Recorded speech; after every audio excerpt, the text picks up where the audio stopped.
ദേവസ്വം മുൻ അംഗം കെ.പി. ശങ്കരദാസിന്റെ അറസ്റ്റോടെ ശബരിമല സ്വർണ്ണക്കവർച്ച കേസിൽ പ്രതിരോധത്തിലായി CPM. സ്വർണ്ണക്കവർച്ച കേസിലെ ശങ്കരദാസിന്റെ പങ്ക് തെളിയിക്കാൻ ഒരുങ്ങി SIT.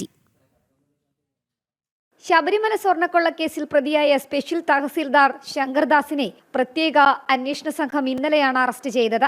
തിരുവനന്തപുരത്തെ സ്വകാര്യ ആശുപത്രിയിൽ ചികിത്സയിൽ കഴിയുന്ന മുൻ ദേവസ്വം ബോർഡ് അംഗം കൂടിയായ കെ.പി. ശങ്കർദാസിന്റെ അറസ്റ്റ് ആശുപത്രിയിൽ എത്തിയാണ് അന്വേഷണ സംഘം രേഖപ്പെടുത്തിയത്.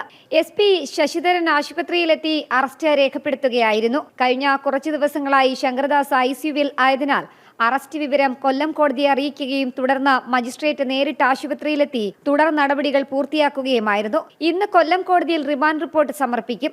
ICUവിൽ നിന്ന് മുറിയിലേക്ക് ശങ്കർദാസിനെ മാറ്റിയെങ്കിലും ആശുപത്രിയിൽ തുടരുകയാണ്.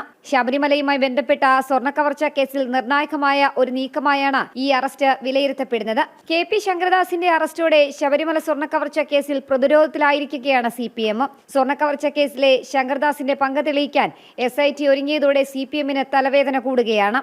നിയമസഭാ തെരഞ്ഞെടുപ്പ് അടുത്തിരിക്കെ ശങ്കർദാസിന്റെ കൂടി അറസ്റ്റ് രേഖപ്പെടുത്തിയതോടെ ശബരിമല സ്വർണ്ണക്കവർച്ച കേസിൽ CPM കൂടുതൽ പ്രതിരോധത്തിലേക്ക് നീങ്ങും. കസ്റ്റഡിയിൽ വാങ്ങി ശങ്കർദാസിനെ കൂടുതൽ ചോദ്യം ചെയ്യുന്നത് അന്വേഷണം കൂടുതൽ CPM നേതാക്കളിലേക്ക് എത്താനും വഴിവെച്ചേക്കും. ജനം, തിരുവനന്തപുരം.